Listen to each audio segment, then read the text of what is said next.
Welcome to Talksicology, brought to you by Recovery Unplugged, the place where we talk about all things substance abuse, recovery, and mental health, with guests offering varying perspectives and viewpoints. Hosts Joseph Gordo and Jason Cabello share about their addiction and recovery and other serious subject matter through lighthearted yet candid conversation.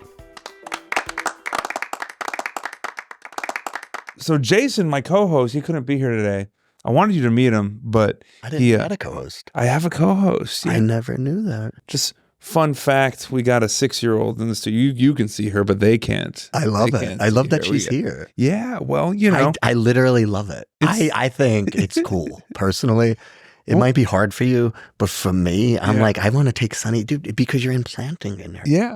Well, I mean, implanting. I thought about, when I was driving down with her, I was thinking about, because I started going to therapy again recently. I love that. Right. And I'm so happy for you. And in very alcoholic fashion, right? I know that I have issues with self-worth and like self-validation.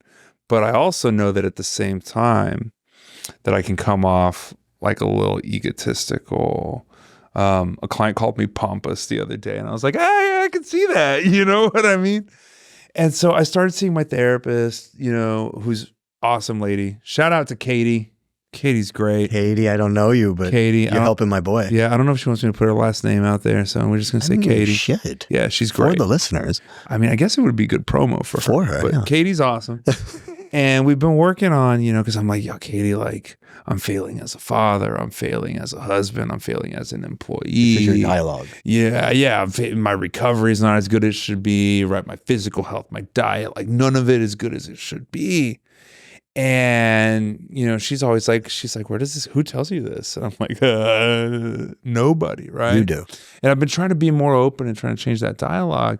And when we were at TAP last week at the Texas Association of Addiction Professionals conference, right? You are the president. I am the president. He's the man. Yeah. Whew. I had to shout him out. I shout everyone out. Yeah. And we were sitting there talking, and you didn't know any of this. You didn't know that like I'm really working on like accepting that I am a good dad. And just out of nowhere, my kids weren't around or anything, and you were just like mid-conversation, you're like, hey, you're a great dad. You are a great dad, dude. And I immediately wanted to dismiss it, right? Because that's my natural instinct. But I was like, it was very like, wow, like the fucking universe. Like, Frank doesn't know I'm working on this. We haven't seen each other in a minute, Yeah. You just fucking say that to me, out of nowhere. Do you know why? Why? Because remember the old TVs? Yeah. Do you remember the antennas on the old TVs? Yeah, of course. So when the antenna, like we would have to sometimes make it, because then the stream comes in and it's then when we get the antenna correct, then the TV comes in clear. Yeah. We're antennas, my brother. Yeah. There was no coincidence in that. And then we're here today. Yeah. There's no coincidences anymore, dude. Believe me. How long have we been talking about doing the podcast? A long time. A long time. I want to say a year. A year. Yeah. And then it just happened at that moment. There's no coincidences, bro. And So Jason wasn't supposed to be here. No, your daughter's supposed to be here. Yeah. Because you're a great dad. Yeah. And you bring your daughter onto podcasts. Yeah. Dude, all this stuff, like I take Sunny now, like when I speak or when I, not when I speak recovery, but I take him to like the mastermind events that I'll speak at just to get the feel, the energy. Yeah. Even at 6 and 7, dude, like they're watching us, bro. Like she even though she's on the iPad right now, she's going to remember like these moments with you, dude. Well, another dad I respect a lot is Andrew Sawson. Mm-hmm. And you've met Andrew. I know Andrew. Right? Yeah. And Andrew, he takes his kids to all kinds of stuff. Like one of his kids, has like met Tony Robbins and met senators. Yes. I remember, he tells these stories about like, so my kid met, I don't know, the governor of Florida and asked him some question, right? And you're like, okay. And you're like, I don't think your kid asked that question, but you go with it, right? But then you meet his kids and he did. And you're like, oh yeah, I absolutely believe that you asked that question of, the guy, I think his name was Booker, that was running for governor in Florida or, whoever. And it's just like, it's true, right? Like, I think back in the day, right, there was this idea that like your kids molded into your life, right? Like be seen and not heard and all that kind of shit. And then it went the other way to where like a lot of parents, I think even still today, right, shape their whole life around the kids. And you know, I think it's a little bit more like, no. Like you live your life, but like include your kid in your life in like a mindful way almost. Yes. Right? Dude. Yes. Yeah. For me, it's like Sonny works out with me. Yeah. You know, I coach his flag football. Yeah. You know, we go to sporting events together. Like they show up how we show up, brother. Yeah. And as much as we pour into them, is how they're going to show up into the world, brother. So it's like, that's the greatest gift, like abundance. Abundance to me is like our lives, bro. Yeah. I know dudes that make tons of money, bro. Like that's not happiness. That's not abundance. No. Abundance is like you have a solid wife. Yeah. Like all the stuff I've been through. Kathy being by my side in the hospital. And we're going to talk about the stuff you've for been through. 6 weeks straight, dude. Yeah. By my side. Like the bond, the strength, the love. That's abundance. And y'all been together since you were like 17? 17, dude. 20, almost 28 years, bro. That's wild. 28 years, dude. You know, that's abundance. The longer I stay married, the more like I respect and like, I'm like, holy shit, when people say like 28 years, 40 years, 50 years. Beautiful, like, dude.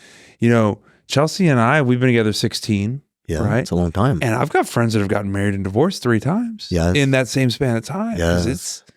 It's work. It's work. It's work. Kids are work. Yeah. Your relationships work. But it's like Team Parisi, dude. Yeah.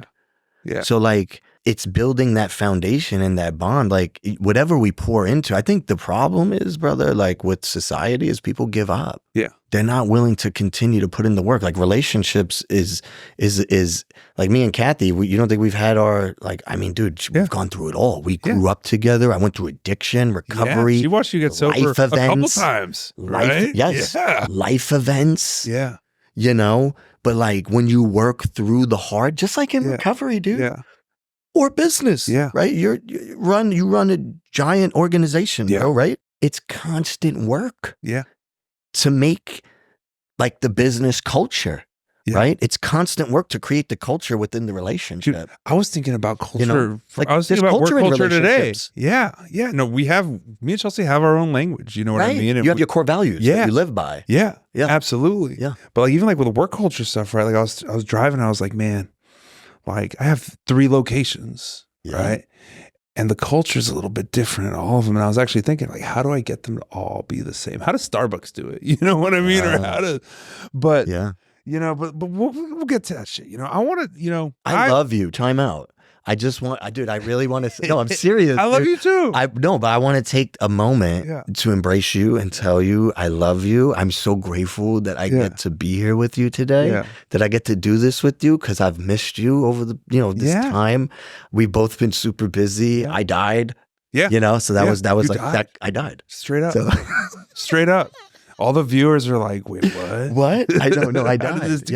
So that was like kind of, but I really miss you because, dude, you were there for me, my brother. Let me tell you something, bro. You were there for me years when my dad was dying, dude. You sent me the picture of the bakery, bro. I creeped the internet and I found that picture of and I always, bro, I remember the phone calls. I remember during COVID when my dad was sick. And I was traveling. I'd be like in LAX, like there's like 2 terminals, two little what are they? The, you know, where you go on the airplane. Only like 2 and the whole airport open. And you calling me. I remember you calling me, just checking on me, dude. Yeah. You know what I'm saying? Like that stuff means a lot, bro. Yeah. And I'll never forget it. So I just wanted to take a moment to honor you. Well, I just want to tell you, like, I love you too, right? And, you know, and I don't care who I piss off, right? But like, you know, in the world of BD and in the world of recovery, right? There's a lot of people, a lot of different kinds of people, right? And you know, in BD and in sales, right? You got to get good at being friendly with everybody, with a lot of people. Yeah. And when I look at, like, we were at TAP last week, right? There's a lot of people that I like, you know, they're good people. And absolutely. Know, but in that room, you know, when I would really think about it, like, who are the people here that, like, regardless of business, regardless of industry, you know, like if I left to go do something else with my life today, who are the people that I would want to maintain relationships with forever, right? And like we had over 1,000 people at the TAP conference, and I was like, man, there's like 8 people in this whole room, and you're definitely one of them. Yeah, I appreciate that. Yeah, and mad love, bro. And I get frustrated because you live basically on the other side of the world, right? from where I live. And it's like, it's just, where's the time? I know. Where's the time? You have 3 kids. You coach baseball. You're the president of TAB. You run multiple treatment programs. Yeah. I mean, and I've been doing what I'm doing, between my health issues and the book and the new stuff. Book. I wrote a, dude. Do you know how long I've thought about writing a book for? Every man should write a book. And you just did it. Every man should write a book. Yeah. Bro, it's like, when I started writing the book, it was for Sonny. Yeah. Legacy for You were like, him. this might be this might be what I have to leave him. Yeah. When I was in the hospital, that was the first thing I said to my wife. I said, because I was thinking about writing a book the year before. Yeah. And I had reached out to the Parisi Chronicle. Yeah, I was gonna write just about like overcoming addiction and what I've become in my life. And God was like, let's make this story better. Let's wait. Kathy was like, I think you should wait. Wait, this is the best. I was in Florida a year before, and she goes, I think your story's not done. I'm like, was that like a jinx? Like, was it Kathy's fault? Nah, it's not. It's not. She's my angel. I love you. Well, let's get to your story because there's a lot of cool stuff. It's so crazy, bro. So, it just, you ask whatever questions and then tell me to stop. When so you need I me to remember. Because there's that joke, especially here in Texas, right? Anybody who's like from New York, like the Guido with the accent and the thing, everybody's like, oh, you're from the mob in New York. Yeah. And like, in your case.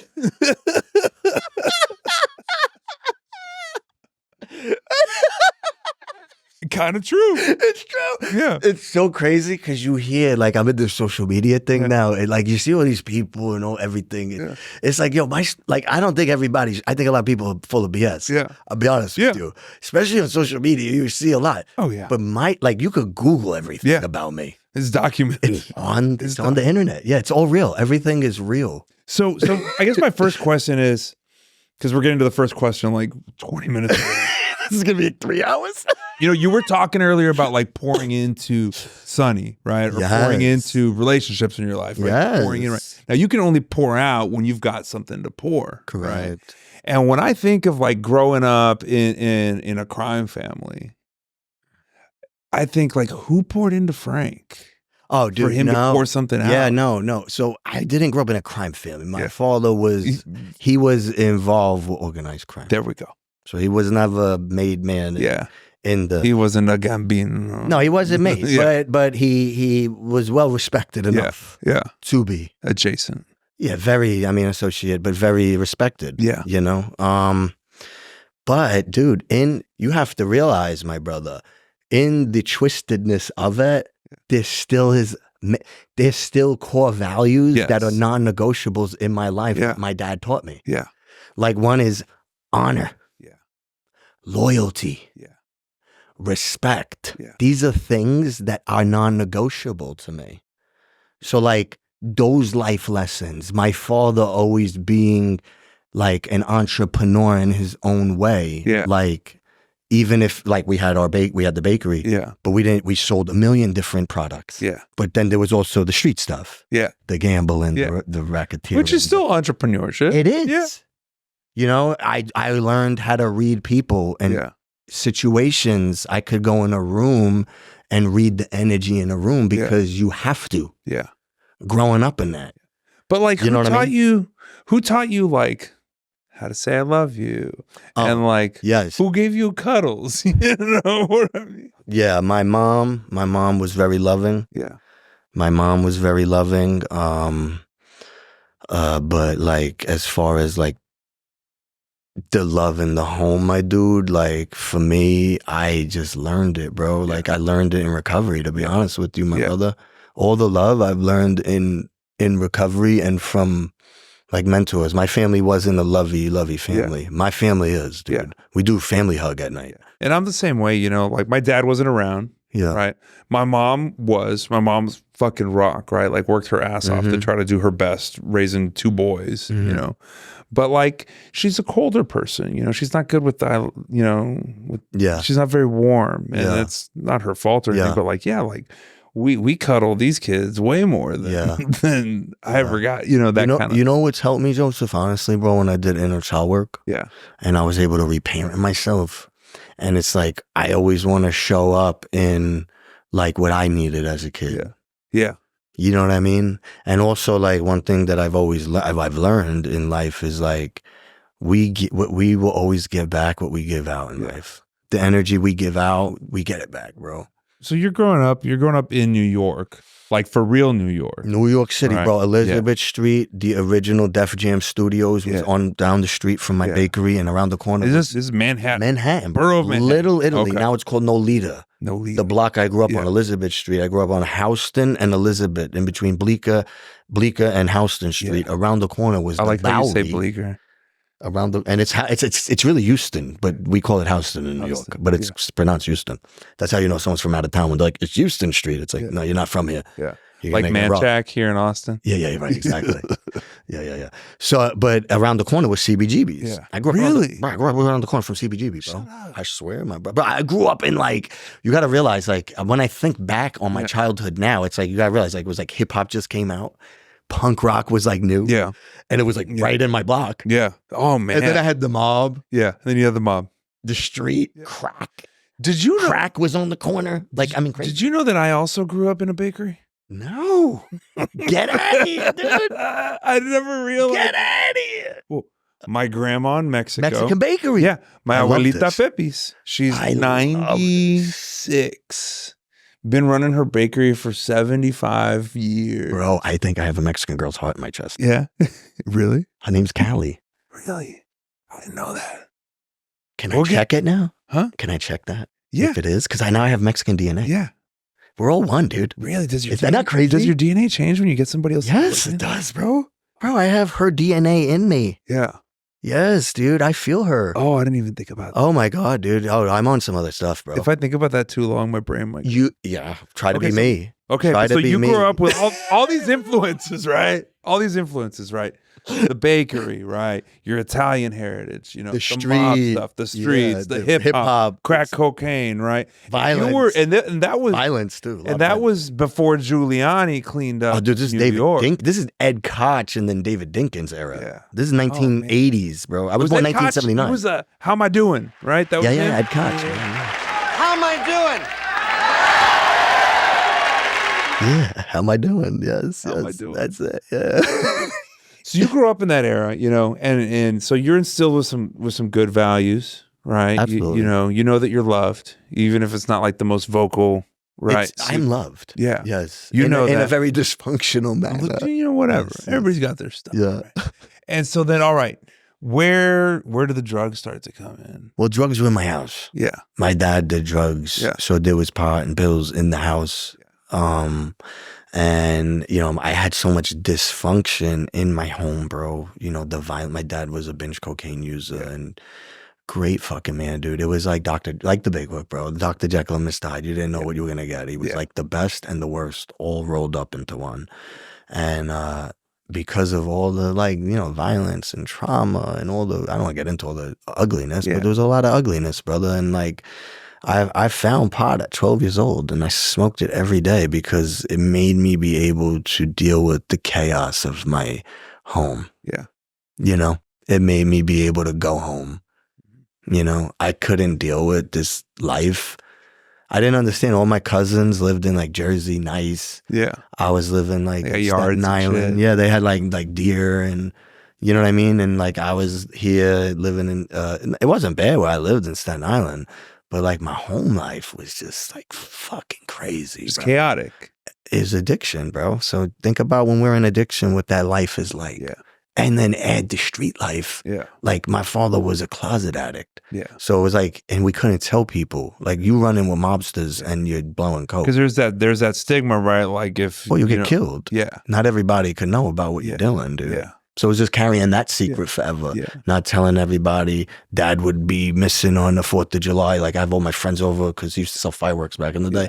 We have a big firework party at my house and 4th of July comes and my dad don't show up. Yeah. And the parents are there. And I'm 10 gotten to tell the parents my dad ain't coming with the fireworks. Oh, man. Oh, many times like that. Yeah. And then he'd take me to the World Series. Yeah. So it was like like I went to the Stanley Cup in 1994. He took me to the Stanley Cup. Yeah. The New York Rangers won the Stanley Cup. But that night, like my uncle's friend is smoking crack in the bathroom. Yeah. You know what I mean? And then they got into a fight after and destroyed my house. And so it's like very confusing. Maybe that's why we connect so much. Cause like, confusing. You know, like you talk about your dad and I think about my dad and like not to the same extremes, right? But like, you know, left hanging a bunch of times, right? You know, my parents split up and he'd be like, hey, I'm coming to visit this weekend, you know? And, you know, I remember weekends of just kind of sitting by the window, like watching. And he'd never show up, you know? But then a year later, he's doing some business. He's doing all right. He shows up and he's like, let's go to toy shopping. Like, let's go spend some money. My dad was like that, bro. And there was, there was Christmases of like mom 15-minute massages. Yeah. Because we had no money. Yeah. And then there was Christmases where it was like, we're going to the World Series. You know, we're going to go do some amazing stuff. But brother, one thing I've come to realize with all that is like, I love my father. Yeah. I know he did, like, everybody does the best that they could do, dude, with what they're working with their programming, with what was poured into them. Yeah. You know what I mean? That's why for me, it's so important to become the greatest version of myself. Not for me, for my son. Yeah. Yeah. You know? I talk about that, Grace, a lot because that mindset of everybody's doing the best they can, right? Saves me, at least for me, it saves me a lot of resentment and frustration and anger. But it's true too, dude. Yeah. It's not a place of I need to say this to myself to make myself feel better. Yeah. They really are doing the best they can, brother. We've had the hard path that we've had in our life because we are the ones. Yeah. You realize you've changed the DNA strand and all the generational curses that's been in your family for your future generations. I mean, that's the hope, you know? Well, it's not the hope. It's done. Yeah. You did it. Yeah. You've changed. I've changed. Yeah. I've created a whole new paradigm. Now, the more we pour into them, the more that their life's going to change. You know? That's why I wrote that book. Yeah. We're going to get to the book. I know. I'm sorry. We're going to be here for like 5 hours. We got to go faster. I know. Embrace Abundance. Frank Parisi, #1 bestseller on Amazon. 3 countries. Just so we don't run out of time, right? 3 countries. 3 countries? 3 countries. Okay. Germany. The US, Germany. How amazing is that? Germany, Canada, and America. In Germany, they call you Das Frank. Das Frank Parisi. Right? I might be going to Germany in August for the the Transplant Olympic Games. Wait, there's Transplant Olympics? Dude, yes. What are you going to do, powerlift? I don't know. I'm going to see if I could get in. You're not a power guy. They don't have any, no more, bro. Yeah. They don't have any like weightlifting. It's like basketball, shot put. But either way, I want to go and just be part of it and be with the people. I mean, even if you lose, right? You lose amongst like the best, right? Dude, it's freaking cool. Why not? Whatever. You know? Okay, so you get into the drugs out of kind of like a necessity, a coping skill to deal with the household environment you're in and just life, right? And I always ask, at what point in your life did you start to think like, this might be a problem? Oh, I remember, bro. I was watching the All-Star game. The Houston Astros just opened up Minute Maid Park in Houston. And the juice box. They had the All-Star game there that year. Yeah. And that night, I remember watching the game in my room with Kathy, and I was popping the perks, the perk 10s, and I didn't have any. Yeah. Because now I graduated to the perk 10s. Yeah. Like now I'm in my 20s. Yeah. You know what I mean? But I smoked pot and drank alcohol. And that's fine. I mean, I guess. Yeah. Probably not. At the time you thought it was fine. Yeah. Today, I would be like, that was a problem. Yeah. Now. Yeah. But back then, I was like, this isn't a problem. But see, back then, that was like baseline. Right. Yes. That wasn't partying. That was just baseline. It was like every day. Yeah. You know? And so I remember sitting there and I remember not having the pills and feeling sick. Yeah. And I was probably early 20s at the time. Did you know that it was sick? I'm dope sick, bro. Yeah. I'm like, wow, I'm strung out. Yeah. And there's no way I'm telling everybody. Yeah. So you realize there's a problem. And then how long between when you realize and when you actually start to try to do something about it? Me try to start or like other people try to start? Okay, how long before you end up in rehab? Let's just put it like that. Let's just we'll make it real black and white. I mean, my timeline is so off, but I think I would have to say the first time I went to rehab, I was probably like, from the time I smoked pot, I was probably like 12 years, right? Yeah. I probably went to rehab 24, 5 years old 25 for the first time. And was that Mark's? No, I went to this place in upstate New York called the New Direction. I went there 3 times. Yeah. Every year. Yeah. So it was like 25, 6, and 7. Yeah. Then at 27, every year I would go. Yeah. So it was like you know what we do, like rehab, get well, get high, go to jail, rehab, get well, go. So I was on the 6-month plan. Yeah. Every 6 months I ended up in rehab. So I was like every year. Yeah. Like I do a little jail, like in and out. Yeah, you know, Kathy bailed me out or something like that. Yeah. But and that's when Kathy decided to be a lawyer. To defend me in court, which she's done as well. And she's actually defended me in court. All right, so you go to this place in upstate New York 3 times, right? And you're doing the wash and repeat, right? You're not doing any real work. You're just kind of getting through, doing your 30 days. And in and out, out. I'm like, hopefully something happens here. Yeah. But nothing happened. Yeah. They told me go to meetings. I went. I was like, I don't want to be here. I was with guys my age at the time, like 44. They were miserable. I'm like, I've been to sit here. Yeah. They keep coming back. I'm like, keep coming back. I want to drink after I heard all you guys. This is miserable. Anyway. So then when did you end up at Mark's? So then after the 3rd time in upstate New York, they said, listen, you've been here 3 times now. You could stay, but you need long-term care. Yeah. They said, there's this place opening up. It was 2006 in July. It's funny, I got sober like twice in July. And they said, so I get on the phone with Mark. Yeah. I don't know Mark. Yeah, this is early. Who Mark this is. is early in the Mark Houston days. Yeah. I'm like, I don't give a crap who this guy is, you know? And they were just like, listen, we're going to work on spirituality and cleanliness. And I said, I really don't care. I said, do you have a gym? Yeah. If you have a gym, I'll come there for 3 months because they wanted me to go for 3 months. Yeah. Like, if anything, I'll just go. I'll get strong. I'll get healthy. Yeah. Maybe this will work. Yeah. You know? And I had an experience there, bro. I didn't stay sober, but it got me to Texas.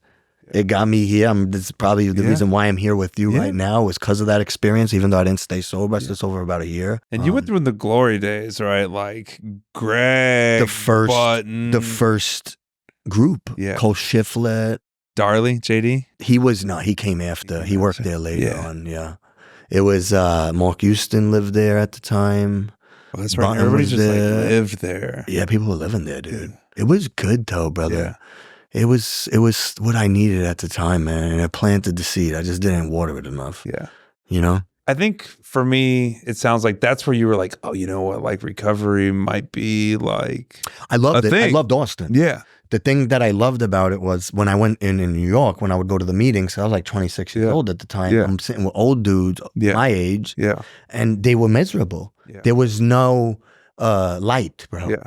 Vibration. Yeah. But when I came out here and there was young people in recovery my age doing fun things. Yeah. It was attractive to me. Yeah, that's important. And then when I would go to the old Club 101 on Koenig, dude, the old Club 101. I wasn't even in Austin for the old Club 101. This is like 2006. Yeah. I would go in there, bro, and like all the stuff we were talking about in like the treatment center with the big book and my experiences with the 12 steps started to come true. Like the promises, I started to hear it. Yeah. And I would go to that meeting on Thursday night, the CA meeting. Yeah. And I would work PPG, the bar. Right? Yeah. No, it was the CA Thursday night meeting. I forgot the name of it, bro. But anyway, I would work the bar and I just, I would hear God in that fucking room, bro. I would hear God and I got excited for recovery and I was like wanting it, man. And I felt good helping people. I never knew helping people could give you such an effect produced, man, you know? And and it planted that seed, bro, you know? So you didn't find recovery that time, but then eventually you do find like permanent. Yes. After 4 years of hell, going back out and not watering, you know, the plant of my recovery, 4 years, I went back to New York. I was in and out of jails. I was in and out of rehabs, bro. I went to 6 rehabs total in my life. I can't even tell you how many times I've been arrested. Yeah. But then I finally, on July 31st, 2011, for whatever reason, I had that moment of clarity. You know, I'm July 21st. That's insane. How many years? 16. So I got 13. Yeah. I got an 08. Yeah. So 2011. So you finally, you finally get sober for real and you come to Austin. And the more I interact with normies, the more I realize how mind-blowing recovery is to them. Yes. Right? Because I think to us sometimes, like the fact that it's a miracle Like sometimes it just turns into a word we say like, oh, it's a miracle, you know, like I'm a miracle, you're a miracle, right? But like in reality, it is. Like people don't get sober. No. You know? No, dude, junkies don't have podcasts. Yeah. No. And become like, you know. Junkies don't turn 40. Run you know what companies. I mean? Yeah. You know. But like people don't just stop doing heroin, you know? No. Like, I don't think you were a heroin guy. I was opiates. Yeah, but same shit. I didn't bang it, but I did the Oxy 80s. But you know, it's like the vast majority of people who find themselves addicted to alcohol or drugs or whatever don't ever recover. No. The vast majority. It's true.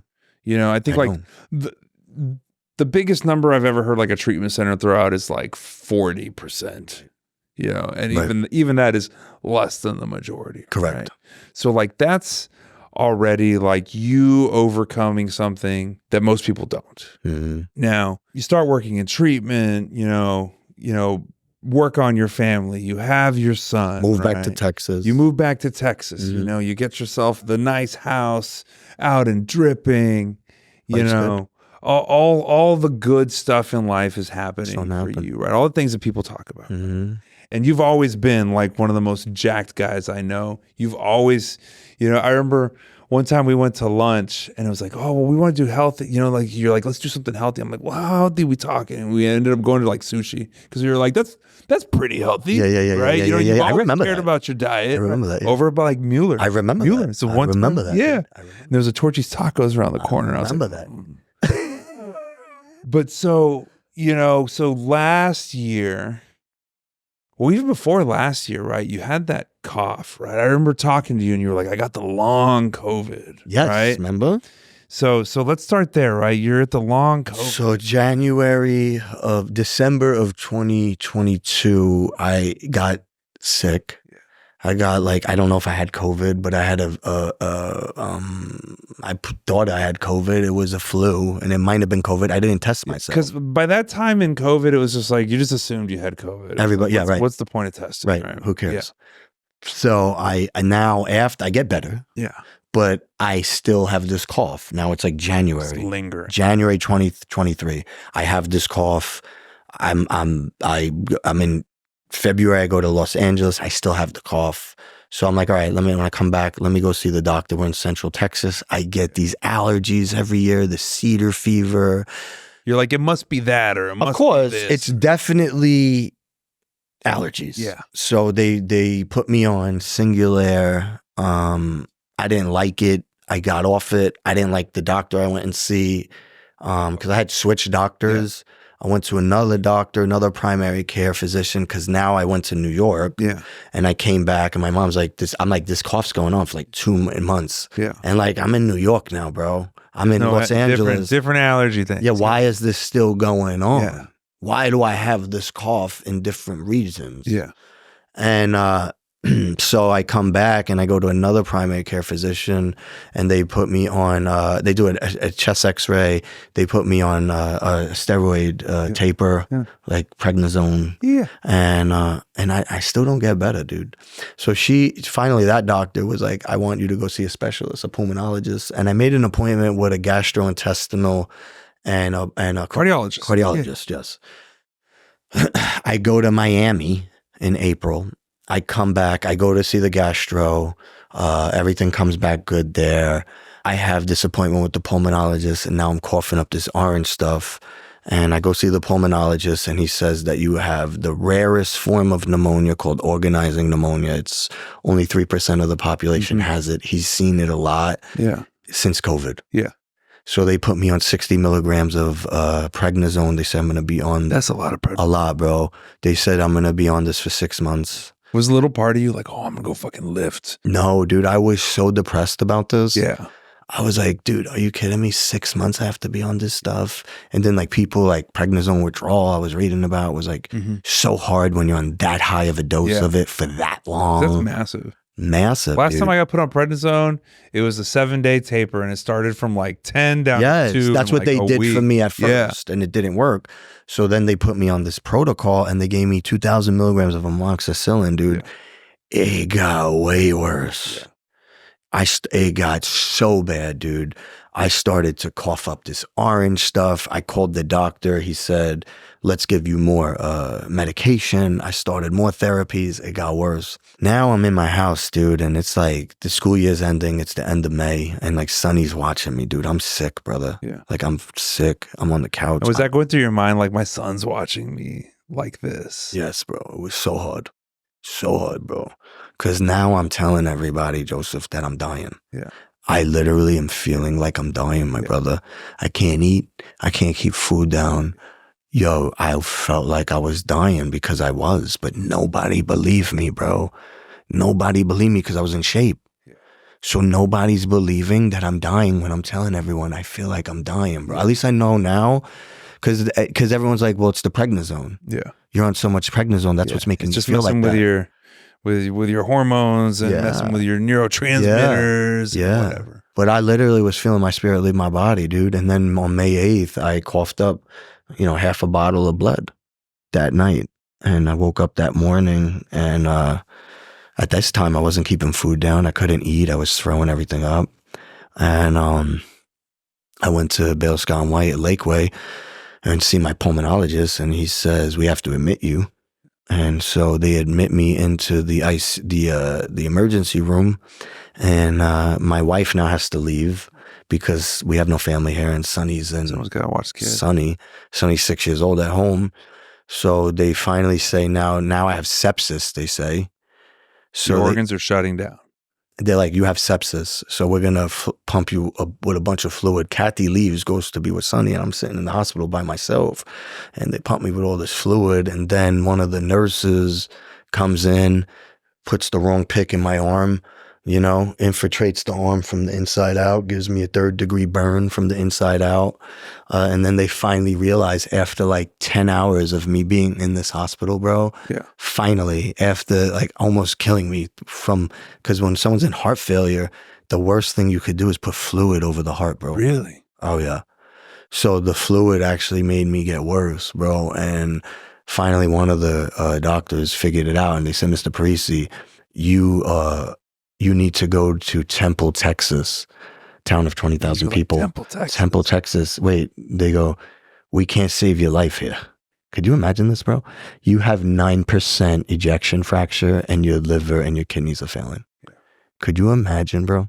And you're like, I'm in Austin, Texas, right? Or Lakeway, right? Like, I'm in one of the big cities where they're supposed to have the good healthcare. Austin or San Antonio or Houston or Dallas. Houston, yeah. Temple, Texas. People come from all over the world, and they tell you need to go to Temple, Texas to save your life. But here's the crazy thing. I never realized this. Think about it. Temple. God. Yeah. 20,000 people. Yeah. This is the place that's going to save my life. So I get this drive up. You got to go to the temple. I get this drive up with these 2 dudes that are looking at me like I'm like the meat delivery that's like extra. Yeah. Like, as I'm dying, they were so pissed that they had to like drive me up to do the extra delivery. Yeah. I got an 1.5 hour drive with these dudes that don't give 2 shits about me as I'm about to die. Talk about like, what is... And Kathy's with Sonny. Kathy's with Sonny. So then I get to the hospital. I can't imagine how freaked out she must have been. My brother, we drive up to the hospital 1.5 hours. The ambulance takes me. As soon as I get to the emergency room, there's a team of doctors waiting for me, bro. Like a whole fucking team. They've like had a meeting about you. They already knew I was coming. Yeah. And Kathy's there. Yeah. And she's got a picture of Sonny, my brother. And she's begging me to live, bro. Could you imagine? Could you imagine this happening to you? Think about this for a second. Like, you wake up on May 8th and you're like, you feel like you're dying, but everyone's telling you you're not. And now all this is happening. Now you got your wife sitting there begging you with a picture of your son. You better fuck him. Please live for him. You have to live for him. Yeah. And I got 10 minutes to sit with her to discuss life, maybe without me. Yeah. And you're having to talk about like, what do we do with the house? What's the funeral arrangements? What are we doing with this? What's his bank account? What's everything? Like that kind of shit. And they take my ring. Yeah. And they close my eyelids, dude, with tape. And they put me on a ventilator. Wow. Is this not crazy? Want me to keep going? Yeah. Well, so at what point? Because it gets crazy, Joseph. It's going to get crazy right now. At what point are they like, Mr. Parisi, we need to find you a heart? This happened a little bit later. Like the same day? No. Dude, I'll go into the whole story. You ready? We got like 15 minutes. Okay. Basically, if they want the full story, get the book. Basically, what happens is I have an out-of-body experience. Yeah. Okay. All that happens. I booked out a medium 4 months in advance. Yeah. I speak to the medium. I have an out-of-body experience. So when I leave my body, I go to darkness. And I have a portal of where I could see my body on a ventilator and Kathy like a little window or something. In a dark space. Like blackness. Yeah. And my friend who I helped years ago who died is with me. And you're like, oh, fuck. He's with me, dude. Like as if I know you're right next to me and we're communicating. Yeah. And there was a voice that says, we want you with us. Yeah. And I had a vision, my dude, this is crazy. I had a vision of Sonny growing up without me, bro, walking with another man. Yeah. And I said, I have to come back. Yeah. And they said, the voice told me telepathically that I was going to suffer. Yeah. So I come back and now I'm in a bed for 9 days and I got to learn how to walk again. I got nurses and doctors walking in with hazmat suits because I'm coughing up this orange stuff and they don't know what it is. And now I have an appointment with a medium that I booked 5 months in advance, and I'm supposed to be in Florida on a yacht. Yeah. And I'm fighting for my life. Yeah. This is the episode of Black Mirror. Yeah. But it's my life. So now I have this medium, and Kathy's like, I don't want you to get on the appointment with the medium. And I'm like, I'm doing it. This is all too weird. This makes no sense to me. None of this is making sense. And they're talking to me about heart transplant or mitral valve replacement. So I hop on this thing with this medium, and she knows everything about my dad. I want to talk to my father. She knows everything about him, which you could Google. So maybe she did that. Yeah. There's a lot of things that can be. Maybe that didn't happen to out-of-body experience. Yeah. Maybe that was just delusion, right? Because I'm going to play devil's advocate with myself. Well, you know, we had Chad on like 2 weeks ago. You know Chad Cisneros? No. Oh, well, he's wild. And it's like, oh, well, maybe this is the delusion. Who fucking knows? You don't know, right? We don't know. There's a 1.1111% chance that we live in the Matrix, you know, so. Oh, no. Yeah, we're going to get into that So whose right deal now. is it, right? No, I'm going to tell you. I know. I see things now, my brother, that the world has not seen. Yeah. Very few people have seen what I've seen. Yeah. My spirit. So here I am now, and I come back. The medium's talking to you about your dad. I'm talking to the medium, and she goes, are all your doctors from New York? The reason why Temple, Texas has one of the best cardiothoracic units in the whole country is because Dr. Hernandez, I love you, Dr. Hernandez. I shout you out all the time. Shout out, Dr. H. He was the heart failure doctor from Mexico City. He's in Temple, Texas. He's one of world renowned, one of the best. And then Dr. Reddy from New York and Mount Sinai brought his whole team. What's the odds I'm in Temple, Texas? Dr. Reddy saved my life that night, reversed everything. He's not there no more. Yeah. Okay. Could be a coincidence. There's another guy named Dan Thompson. Dan Thompson, shout out to you. His father-in-law, okay, was a wise guy. Yeah. Involved in organized crime in the middle of Temple, Texas, of a town of 15,000 people. Texas. I got this guy from New York sitting with me that's taking care of me, comforting me, finding a piece of home in the middle of nowhere in Temple, God's temple. What's the odds that one of the other PAs went to the same college as Kathy in Staten Island in the middle of Temple, Texas, and baked her favorite rainbow cookies, which rainbow, if you read my book, will see. Yeah. You'll see rainbows are a huge part of my life. God shows us all this stuff, my brother. Yeah. So they go like this to me. She goes, are all your doctors from New York? I says, yeah. She goes, yeah, your father sent them there. How does she know all my doctors are from New York? Yeah. The whole team's from New York. Yeah. She goes, there's two things. He told me. There's a pendant and a chain and a birthday. My father's mother died when he was 14 years old. I never knew her. Her birthday was May 19th. I met with the medium on May 18th. My mother came in on May 19th. I tell her everything. She goes, today's your grandmother's birthday. I didn't know that. She says the pendant and the chain, when you died, when your father died, his aunt, my Aunt Dolores, gave a pendant of my grandmother with a chain to my mother. She gave it to my father's sister. I don't think you can Google that part. She gave it to my father's sister. Yeah. Okay? You can't Google that part. I FaceTimed my Aunt Camille that day, right there. She's wearing the chain. Yeah. Could be a coincidence, my brother. So now I got to learn how to walk. I know we got a little bit of time, but everyone needs to hear this. Yeah. Now I got to learn how to walk. Everything that I built. You already got the heart. I don't have the heart. No. I don't even know what's wrong with me. Okay. I know nothing. You got to learn how to walk. I got to learn how to walk. Okay. Everything that I've been through in my life prepared me for what I was about to face in that hospital. All the hard, crazy stuff that I've been through prepared me for what I was about to face. All the stuff in recovery prepared me for what I was about to face. I was at my lowest of lows, dude. I had to learn how to walk again. And you got to learn how to walk. You got to take one step at a time, bro. I took 10 steps the first day. Your head starts to spin. You don't even know what the hell's going on. Yes, I started to walk 5 miles, bro. They put an impeller pump in me, no meds, ibuprofen, 13 staples. They put a pump in my chest to see if my heart was going to recover. Yeah. Okay, I knew I was going to need surgery. They were going to have to cut me up to either give me a mitral valve replacement or a heart transplant they're talking about now. And I'm like, what are you talking about? But I know I have to radically accept where I am right now. As crazy as this is, I have to radically accept where I am currently and say, okay, now guess what, Frank? Let's walk. You're down.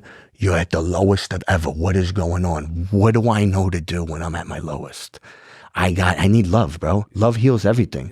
Gratitude and love heals everything. Yes, sir. How do I get that? I got to give it, bro. Yeah. I started giving love and light and gratitude to all my nurses. I started buying them breakfast, lunch, and dinner. I started walking the unit, my brother, with a freaking pump in my chest. I was walking 5 miles. I remember seeing videos of you just walking. Superman cape. You understand? Yeah. They got me a Superman cape, bro, because everything that I had been through prepared me for what I was about to face. Yeah. Even my recovery, because I know when we're down, when we need something, we need to give it. And when we give it, we get it. And through that, my brother, through the giving of the love, I received it, bro. And my vibration started to get higher. And now I have to go in and see Dr. Hassan to see if my heart recovers, and it's not. Now I need a heart transplant, and now I have to wait. Now on top of the heart transplant, I have to get an arm debridement. Yeah. So June 1st, they're going to now debride my arm. And that's supposedly like one of the most painful things. Brother, I'd rather get my chest sawed open. Wow. No, I'd literally rather get my chest sawed open than the pain that I had to deal with this for freaking 30 days, dude. Yeah. So now I got to get this debrided. And now when you get on a heart transplant, because my heart's dead now, right? You got to see a social worker. You got to see a psychologist. You have to get colonoscopy. You have to get millions of tests. Then they all meet. They meet as a board to discuss your fate. Yeah. Whether you either get a heart transplant or this thing called LVAT machine, where it's a pump that goes in your chest, comes out of your stomach, the wires, and you get to plug it for 18 hours. So these are your options. You could wait for someone to die. Yeah.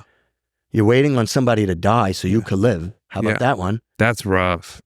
Or this thing where you could be Dr. Octopus out of your stomach. Yeah. So these are your options. What do you do with all this stuff, bro? You give it to God, dude. God is everything. Well, there's nothing you can do with it. The universe is always working in our favor, bro. I'm going to get to it. I know we got a little bit of time, but let us go a little over. I'm going to get to this because this is the good shit, bro, okay? Because I see everything so clear now, Joseph, because of all this. So here we are now. I got to get a heart transplant, but I got to get an arm debridement first. Now, when you get a transplant, you put another human being's organ in your body immediately rejects it. Yeah, wants to attack it. So you have to take now you have to take these anti-rejection meds for the rest of your life, which lowers my immune system. Yeah. So now I'm like, all right, I could get the arm debridement. I'm not going to get a heart for 6 to 8 weeks because I have O positive blood type. That's what they told me. 6 to 8 weeks because of and I'm only at the top of the list because I died and I have this impeller pump in my chest. They put you right at the top. Right at the top. That's not a list you want to. It's not a list you want to be on, dude, because some people are out there and they don't ever get a heart and they die, you know? So God is everything. Yeah. God is everything. He's got everything. He's nothing. We talk about it, but I live it. Yeah. God is everything. Or you know what nothing. I mean? Yes. Yeah. I abandon him, my son, my life, my future, everything, truly my life to him. If he wants me, then he's got me. Yeah. You know what I'm saying? Mm-hmm. I live by that. So here I am now, and now I need to get a damn heart transplant, but I'm going to get the arm debridement. I get the arm debridement on June 1st. They come in on June 2nd, and they say, we have a heart for you. It's going to be here tomorrow. Yeah. Only person one day. Could be a coincidence, bro. All this could be coincidences. Crazy. That Temple, Texas, all this. One day. One day. So then on June 3rd, you go in. You're going for the surgery. Are you going to live? Yeah. And so Kathy's saying bye to you like... I can't even tell you how many times. This could be it. I mean, multiple times. Well, yeah. I guess it could have been it at How any about point. the fact that this year, then I had to get the skin graft surgery. Yeah. I'm going through all that. Am I going to lose my arm? This is now July 14th after I get the heart transplant. Yeah. They're like, all right, more surgery. More surgery. Yeah. And then they take a piece of my leg. So now my leg has to heal. My arm has to heal. How about this year, 16 biopsies. Each time I have to sign a thing saying that I could pass away. Yeah. They go in my neck. I don't take any medication, and they take 3 pieces of my heart out. Through your neck. Through my neck, bro. Into my vein. While I'm awake. I take no meds. Now let me go back to this. When they cut my chest open, I had to take the Dilaudid and Oxycontin. I had no choice. I fought it. Yeah. And they said, you know what? If you don't take this, you're not going to heal. Your body is in so much shock. Yeah. When they saw you, you actually get your chest sort of. Yeah. Like with a Home Depot store. I actually have wires in my chest, like Home Depot. Like you'll feel it. I want you to feel it. So I'm like Iron Man now. So but the pain, and then the arm. Yeah. When they would clean my arm, because after my chest healed, my arm still had to get cleaned. Yeah. And when they clean it, this much was missing. Yeah. So that, like, imagine my arm missing that much. You're seeing the meat. Yeah. And they had to clean it every other day, bro. It literally would feel like fire burning on my arm, bro. Every day for 24 hours, I would have to take 2 shots of Dilaudid and Oxycontin 15 milligram, bro, every like 4 hours, and an ice pack. And then it would be all right for a day, and then she'd come and torture me the next day, the lady. Bro, I would shake violently. But here's the thing. I knew it was the devil. This is what happens in life. Nothing's a coincidence. These are things that the universe throws at us to test us. Yeah. I was honest with all my people in recovery. I knew this was the devil, and I had to flirt with the devil in order to feel God again. Yeah. And I knew it. And when I was done with it, I was done with it, and I never withdrew. Yeah. And one more thing, Mo. The universe is always working in our favor, okay? I have become so clear because even after I lost my heart, you know what happened with business with me. Yeah. For nothing. You have to understand, that was just corporate greed. That had nothing to do with anything that I personally did. Yeah. But what happened is the universe is always working in our favor. Yeah. I needed to learn lessons. And the lessons that I learned, my brother, is this. I will only move with people that have the same core values as me. They have to be in alignment with vision and core values, or it will never work. If it's just for like a means to an end, or it has to be purpose driven. Everything that I do moving forward in my life is to serve others, and it's purpose driven. Whatever comes after that is what comes. So I've learned that. I know who I am, where I want to go, my non-negotiables of how I want you to show up in my life and how I'm going to show up in your life. Yeah. And I know who's going to help me get there. And I know who is who and what is what. See, I've learned a lot sitting back, isolating. There's a word for that. Discernment. Discernment. Let me tell you this. God is everything, and God knows more than I could ever know. Yeah. Spirit of the universe, source energy, Christ consciousness, whatever you want to call it, right? God knew that heart, because they found out I have a gene, but we don't know exactly why the gene was activated. Yeah. We don't know. Yeah. But God knows that heart held so much trauma and generational curses, ancestral curses, my brother, that it had to be removed. And Callie's young heart had to be put into my body. Yeah. So that I can live longer, dude. Yeah. To fulfill God's freaking purpose and mission. Dude, I am so clear, Joseph. Yeah. That's wild. Do you understand? Yeah. No, it all... Energies have left my life because that's what God wanted. I'm talking about close friends, dude. I don't bother no more. Yeah. And it's not for good or bad. It's just the frequency and vibration is not going to get me on the mission that God has for me. Yeah. And all these new energies are starting to come in. All these weird things are starting to happen in my life because I'm so tapped in. And for the first time, dude, I had so many offers. You know, dude, we've been doing this a long time. I had all these offers, all these pretty shiny offers. But here's what God does, dude. He's going to give you the same experiences with different people to see if you're going to learn. Are you going to break the pattern? Yeah. Are you aware of the pattern? Do the same or you're going to do the same thing again? Yeah. And I had to step out and break the pattern, dude. Yeah. That's what I did, man. So it's just beautiful, bro. Oh, I had to share that. Yeah, no, I had to share we that, had dude. to get, we had to stick the that. landing. We had to stick the landing, right? But I just wanted to talk to you too before all this because it was cool to shoot the shit with you. I love you. It's what we do. Yeah. It's what we do, you know? But that needed to be said. And I got to talk about real quick before we start to wrap up is like, I learned very early in recovery what the fellowship of the Spirit was, right? And when I first learned about it, I thought it meant like, oh, like AA is the fellowship of the Spirit, right? And I realized pretty early in recovery that like that's not what that means. You know, the fellowship of the Spirit is something deeper than that.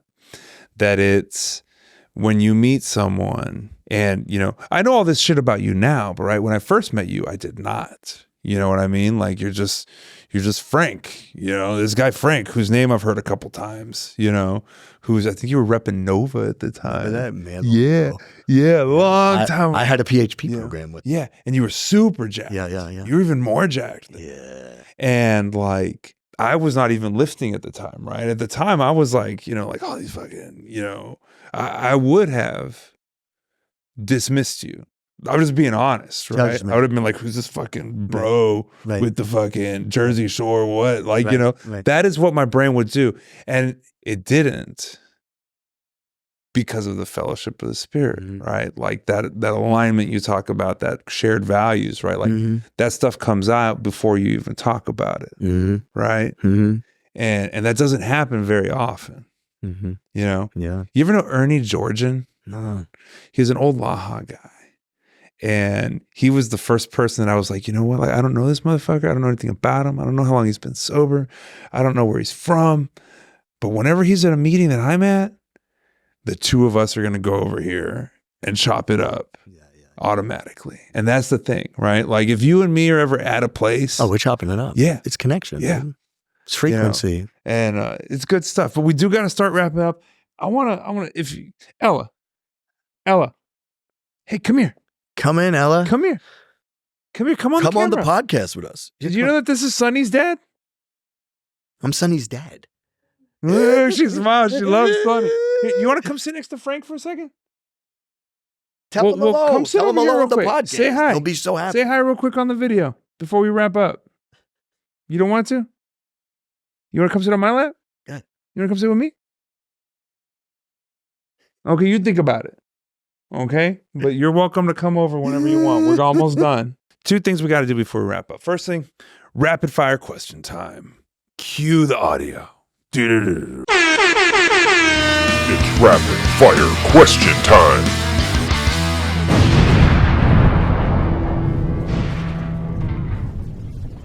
Right. Okay. I'm going to ask you 5 questions real fast. Some of them are silly. Some they're all stupid. But we're going to answer them fast, right? So question number 1. How many days have you been sober? Quick. Oh, I don't know. Quick. Throw a number. 13 years. 5. 10,000? 10,000. I don't all know. right. We'll go for it. Is it? We'll fact check it later. Probably not. It's all right. All right. Number 2. No. It's probably like 5,000. Right? I don't know. We're gonna check it 5,000. later. Doesn't matter. It's rapid fire question time. All right. Ben and Jerry's comes to you and they say, Frank, man, we read the book. You know, we want to make a signature Frank Parisi ice cream. What do you want to call it and what do you want to put in it? Oh, it's the Embrace Abundance. Embrace Abundance. Oh, Embrace Abundance. Embrace Abundance. And what is in Embrace Abundance? We're going to have some marshmallows because I am soft. We're going to throw some strawberries in there because it represents like a heart. Yeah. You know what I mean? Soft heart. But I like, you know, we're going to throw some dark chocolate in there. You know what I mean? Because like I like you know, it's a little, the healthy chocolate, little healthy, the dark chocolate, and some graham crackers, man, because it's sweet. Because it's sweet. So it's almost like a s'more kind of. It's like a s'more strawberry, and I just described why. You know. So you actually answered one of the questions already. Jason always likes to ask. He goes, paranormal experiences. Have you had one? I have. And you have. We talked about it. I literally died off my body. Yeah. My avatar is Frank Parisi. I'm not Frank Parisi. My spirit is playing it somewhere. I don't know where, but it's wherever it is and here at the same time. Paranormal. There you go. Yes. All right. If you missed that, just skip back to timestamp 39 minutes. All right. Time travel vacation. You can go to any time and any place in history. People always ask if they're allowed to do drugs. Yes, it doesn't count for recovery time, right? So you can go any place and do 1994 New York City in the summer. Yeah. Knicks, Rangers, Stanley Cup, and NBA Finals. Just a great time. If I could time travel, it'd be the 90s. Yeah. Let me live in the 90s forever. This is how you know we're getting old. We're like, oh man, back in the 90s. I tell my kids, I'm like, you'd leave the house and nobody knew where you were until you got back. Nobody could get a hold of you, you know? You just dealt with it. Payphones. All right. Last question. So, you get a new disease, and the disease forces you to pick. You are only able to eat tacos or pizza for the rest of your life. Pizza, man. Come on, I'm Italian. You know, from New York. It depends on the pizza. That's the wrong answer. If it's New York pizza, yeah. If it's here, tacos. If we're in New York, pizza. Okay. You know? Fair enough. Yes. Fair enough. It's, All right. The last thing we do before you wrap up, Frank, is I give you the floor for just a minute. You can talk directly to the camera. You can tell our viewers whatever you want. You can drop your socials. I'm going to do all that. Yes. Do it. I want to thank, first of all, Joseph Gordo for having me on. You're my brother. I love you so much. Thank you so much for giving me this opportunity, being able to connect. You could find me on Instagram at Frank Parisi 2011. I'm also on LinkedIn. You could get my book on Amazon. It's Frank Parisi, Embrace Abundance. I also created a coaching program for fitness and mindset for high achievers. If you need coaching, this is the motherfucker to do it. Yes. So we started group and individual one-on-one coaching. The community's freaking awesome, dude. It's so cool. People are like getting jacked, but it's not just that. It's like, it's leveling up the mindset. We go through all my pillars: faith, family, health, hustle, and purpose. Great community. And then I just partnered with Emotion Wellness. I became a partner in the substance abuse and mental health facility for adolescents and adults down in San Antonio, Texas, with Jason Turner, my brother and business partner. So that's been like an amazing, I'm so grateful, bro. I'm grateful for life, my brother. I'm grateful to live. I'm grateful to be here with you. I'm grateful to be on this podcast and talk to the listeners. I hope that somebody's touched by the story. Oh, for sure. Because that's all I'm here for, brother. I'm here for purpose only, man. Love it. Purpose and serving. All right. Well, Frank, thank you for taking the time and finally being able to make this happen. Thank you for sharing everything that you shared and just for being who you are all the time. Right. Thank you to you, our loyal listeners out there in Talksy Nation, whether you're streaming the audio, whether you're watching the video on YouTube, whether it's on Apple Podcasts or Spotify. Don't forget to give us a like, a follow, a share, tell your mama, tell your kids, give us a listen. Somebody may be helped by getting shared this podcast. So if you can be a part of that, we sure do appreciate it. And as we like to say here, there's 1,000 ways in and 1,000 ways out, and we hope you find yours. Awesome. I I love it.